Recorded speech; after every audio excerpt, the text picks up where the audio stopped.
My father, mon père, était, how you say, he's Spanish, born in Sevilla. My mother's Irish and English, born in the United States. I thought The Lady from Shanghai was a very good picture. And, of course, working with Orson was marvelous. You know, he's a fine actor, a fine director. He directed that. And he directed me in it. And I thought it was one of the very best pictures I'd ever done. And I think that I directed him in a scene. I directed Orson in a scene. He said, why don't you watch me and you direct me in this scene? Because he was acting in it as well. So I said, oh, fine. So I sat in the chair and he said, now watch me and tell me what I do, whether it's right or wrong, you know. So I watched him and then he finished the scene and he says, well, Mama, because I was married to him then. He says, well, Mama, what did you think of it? And I said, you overacted. Imagine me telling him that. But he wanted the truth, and I told him, and he was very, very pleased that I was honest with him. When I first saw it, I was bowled over by it. I thought it was a hell of a picture.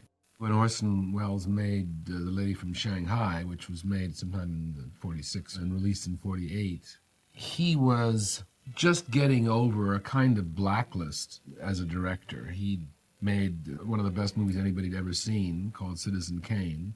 It didn't make any money because it was blacklisted by Hearst. And then he made The Magnificent Ambersons, which was truncated and recut and dumped on the marketplace, and that had failed. He'd produced a picture called Journey into Fear, which also was sort of let out of its cage rather than released. And basically at RKO, which is the studio he'd worked for, they had done the best they could to make him seem like an overrated genius who had taken them for a ride. So he continued to work in pictures as a sort of a star actor. So what he got out of Citizen Kane was that he was a movie star, sort of. As he said, well, I guess I was because I starred in a movie, you know. In '45, Sam Spiegel came to him and sort of broke the unspoken blacklist about hiring Welles as a director, and he became a director for hire and did a film called The Stranger, probably again because he was acting in it. In later years, Orson would say that it was the only film he ever directed, that he kind of didn't disown, but he thought it was the least of his work. Ironically, it was a successful film at the box office. It made money and got pretty good reviews. As he said, he could have gone on making films like that for the rest of his career and had a perfectly good career, but that's not what he wanted to do. Went back to the theater and produced and directed Around the World in 80 Days, a stage version of that, which was enormously expensive and difficult. And while preparing to open, he didn't have enough money for the costumes, so he wired Harry Cohn. Harry Cohn was the head of Columbia. It was his studio. Oh, there's a lot of stories about him. Bit of a vulgarian, supposedly. Had his own opinion about things, but he took risks. And some people really liked him, respected him. Other people hated him. Welles had a relationship with him, probably because he was married to Rita Hayworth, who was Harry Cohn's biggest star at Columbia. He got in touch with Harry Cohn and said he would make a picture for him, that he had a very good book in mind called The Lady from Shanghai, which couldn't have been the title unless he just made it up on the spot, because the book was called If I Die Before I Wake. The novel was owned by another producer named William Castle, who became known later as a kind of road company Alfred Hitchcock. But at the time, he was a young producer-director, so they knew each other. I think Castle gets some credit on the picture as an associate producer or something, and supposedly did some work on the script, although only Orson gets credit. But he got in touch with Harry Cohn and said if he buys the book, he'll make it as a picture. He'll send him $50,000. So he got the money to bail himself out of this problem on Around the World in 80 Days and made a commitment, basically, to direct a movie that, based on a book he ostensibly hadn't even read. And around the time of Kane, Rita Hayworth was on her way to becoming the #1 most popular pinup for the GIs in World War II. And supposedly Orson saw the famous pinup and said, I'm going to marry her one day, and did. The relationship was complicated. Rita supposedly was a very troubled woman who suffered from child abuse. There was just a lot of bad vibes underneath the surface, and Orson evidently did the best he could, but it was a difficult relationship. Around the time that this picture was first discussed, Rita was the biggest star at Columbia and one of the biggest stars in the United States, in the world. And Orson was struggling, but certainly a desirable factor as an actor. The role that Rita Hayworth ended up playing in the picture was originally intended, in Orson's mind, for an actress who wasn't particularly known. I don't think he had any intention of making it a star vehicle initially, but a small thriller. Their relationship was not doing so well, and it was evidently Rita's idea to do the picture with Orson. It was her hope that it might bring them closer together, and it did briefly, but they were divorced before the film actually opened. Orson decided that she would be better for this part if her hair was different than what everybody knew her as. Also, it was a different kind of Rita, as he said, than anybody'd seen before. Certainly it didn't please Harry Cohn that his biggest star was having her hair cut, and her signature red hair at that. And I think it was a decision made not so much for publicity or to irritate Harry Cohn, but because he thought it was better for the part and better for the character that she have short hair and then it'd be blonde. And I think he wanted a new look that would go with a new character. Orson thought it was funny, but sort of agreed with Harry Cohn when he said to him that he's never going to hire one person to direct and act the lead in a picture again. And Orson said, why? And Cohn says, because I can't fire anybody. His character's not a typical leading man. He's easily fooled. He's trusting. And he falls for that character and gets himself into a big mess. He's sort of the innocent in the story. As usual with Orson, he tried to make the heavies more interesting and the hero more complicated, so everything was, mixed up. Everett Sloane had been introduced into movies in Citizen Kane and was one of the Mercury players. I asked him why he had made Bannister such an elaborate cripple. Well, Orson's answer was that he felt Everett Sloane was largely a radio actor and didn't move very well, and that he thought it would give him an interesting physicalization of the character. Orson sometimes liked certain actors and remembered them. Glenn Anders, he'd seen him in a film made in 1930 called Laughter, and he'd remembered Glenn Anders and thought he was a wonderful actor and cast him. And Anders does give a kind of really diabolically weird performance. A little target practice. The picture did seem to have a kind of a cursed, what the French call maudit. Yes, it was a little bit damned. There were a couple of crew member died and people got sick, and Rita got sick for a long time, and the impression was that Orson had fallen behind because of the way of shooting, but in fact Rita had gotten sick and they closed down for a month, which when I mentioned to Orson that I had noticed this in the production reports, that they had had to close down because of her continued illness, Orson said, my God, you're right, I'd forgotten that. Maybe he'd begun to believe that it was his fault.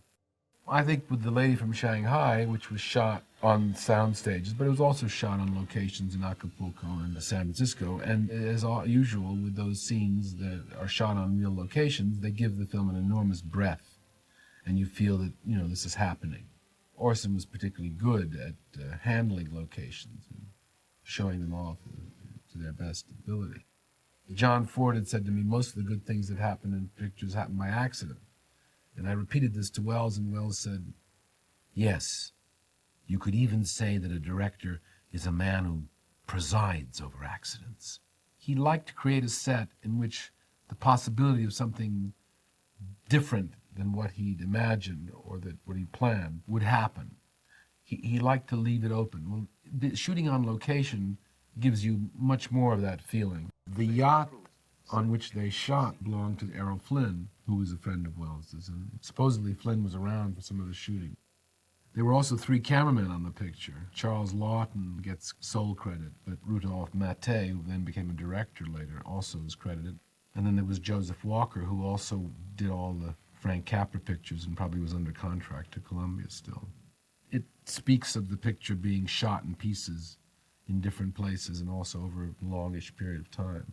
There were three other working titles on this film, besides If I Die Before I Wake, which is the novel's title. There was Black Irish, which referred to Wells's character, and Take This Woman, which obviously referred to Rita, and The Girl from Shanghai, which became The Lady from Shanghai. I think The Lady from Shanghai certainly falls into the film noir category, a kind of a crime thriller, very much a kind of a post-World War II genre. But I think Lady from Shanghai is one of the first in a funny way. It was made before some of the other ones were released. It is pretty much in the film noir vein, but it's more complicated, more grotesque, more bizarre, and darker, I think, than most crime pictures. I think throughout Wells's films, he's often been accused of being needlessly flamboyant or pretentious or whatever, but usually you find that the background or the atmosphere has equal weight with the scene itself. And there are a number of set pieces. There's the scene with Glenn Anders and Wells overlooking the ocean. There's a kind of a sense of vertigo, a sense of insecurity, unstableness, not just in the sort of scene itself, but really in the way it's shot and the precipitous feeling of it. You could fall off into nothingness. That's true of so many scenes in the picture. The scene in the aquarium, you have a sense of ominousness with those fish in the background. It's very weird. He uses the background as a kind of comment on the foreground. It has an ominous, strange feeling that totally undermines the romance in the foreground. I think the trial scene is again, rather personal to Wells. He has a real aversion for lawyers. He hates the authority. There's a general kind of comic tone, but satirical comic tone to the trial sequence, which I think reflects Orson's own feeling that a lot of that dramaturgy around trials is fraudulent. He has Erskine Sanford playing the judge, who played the real fuddy-duddy newspaper publisher in Citizen Kane. He's got a shot of the judge, playing chess, and then it cuts to a high angle of the courtroom. And I asked Orson about that juxtaposition, and he thought it was, on the dangerous edge of symbolism. And of course, it's right there. It is symbolism, the chess game, the courtroom. It's all chess. It's a game. Well, the funhouse sequence, I think, is another example of Wellesian bravura. Their lives have descended into a kind of funhouse atmosphere, so he puts them in a funhouse. It's out of control, grotesque. Most of that was cut out. What's left is a kind of just an hors d'oeuvre of, based on what the meal was. Nobody's seen that, since those days. He himself painted so much of the sets and actually physically did it himself. He liked to do that. He would get into a certain groove, working all night and so on. He liked to get into that. Well, he loved to paint, One of the scenes from the funhouse sequence featured a kind of skeletal dummy, skeletal figure that maybe gives you the impression that it might be some grotesque version of Rita Hayworth. The whole idea of the mirrors, it's so close to symbolism that it speaks for itself. They're shooting each other's images, which one's the real one. They finally do get to the real one by killing each other. It's a very dynamic way of saying what the scene is about. It's the climax of a very kind of theatrical bravura film, a real, thriller finish. The original cut, or the original rough cut of the picture, was 2.5 hours. The released version was barely an hour and a half. So you'd say about an hour was cut out of the picture. So it's a lot. An hour is a lot of film. So it's hard to speculate what Orson intended. The cuts were based on 1 or 2 previews that were held that did not go well. You can sort of hear what the audiences might have said, that they don't like the characters, that everybody's unlikable, that he's a jerk, she's a bitch. You can imagine it offended the audiences, or it didn't work for the audiences, so an editor named Viola Lawrence was brought in and did the chopping. Orson wrote a long memo about what he wanted changed, but none of it was paid attention to. So what we're stuck with is a version of the movie that is just an approximation or a kind of a tentative. We don't know. But from what Orson said to me, I would think he was not thrilled with the way the picture came out. Well, the music in the picture, it has a theme song, which she sings. And she sings it at one point in the picture, and what Wells objected to was that is basically the entire score is made up of different versions of that one theme. Well, the lady from Shanghai got bad notices, and Orson used to say that whenever the subject of the movie came up, people would avert their eyes and change the subject in order to spare his feelings. That nobody ever said anything nice about the movie. He said in America, no one said anything nice about it until Truman Capote told him, sometime in the 50s, that he liked it and remembered whole pages of dialogue that he could quote. Other than that, the picture had a pretty good reputation in Europe, as did all of Orson's work. But in America, it was a dismissed movie. When I first saw it, 20 years after it was made, at that time, it was not considered to be one of Welles's great films. Today, I think it certainly is an accepted part of the canon. You wish they'd listened to Orson about the memo, and you wish a lot of things, but this is what you got, and there's a lot of good stuff in the picture. By the time that came out, he'd already made another film, which was a very low-budget version of Macbeth, shot on old Western sets, which he did in 23 days. And that was not well received either. So he had two very ill-received films in 1948, and went to Europe and spent almost the next 10 years in Europe. He then came back and made one more studio film, Touch of Evil, another great film noir, although it also was badly reviewed, and that ended his career. I asked him once about why he shot something a certain way, and he said, well, just thought it was better that way. Why did you shoot that from below? Well, I thought it would look interesting down there. And I said to him, well, whenever I ask you about something being unusual or something in your films, Orson, you always look surprised. He says, yeah, well, because it doesn't seem unusual to me. And he said, then he told me the story about the joke. He says, like the old joke about the guy who goes to the doctor and says, doctor, I'm not feeling well, what's the matter with me? The doctor says, tell me everything you do from the time you wake up until you go to sleep. He says, well, okay, I wake up, I vomit. And wait a minute. The doctor says, you get up and you vomit every morning? And Noah says, yeah, doesn't everybody? So with Orson, he was using that as an example. He said, that's a very unusual shot. Oh, it is? Because that's just the way he saw it. Of course he was ahead of his time. He was very much ahead of his time, from Kane on. I said to him, that means being ahead of your time. He says, it means being in trouble. And he was in trouble for most of his career because of that.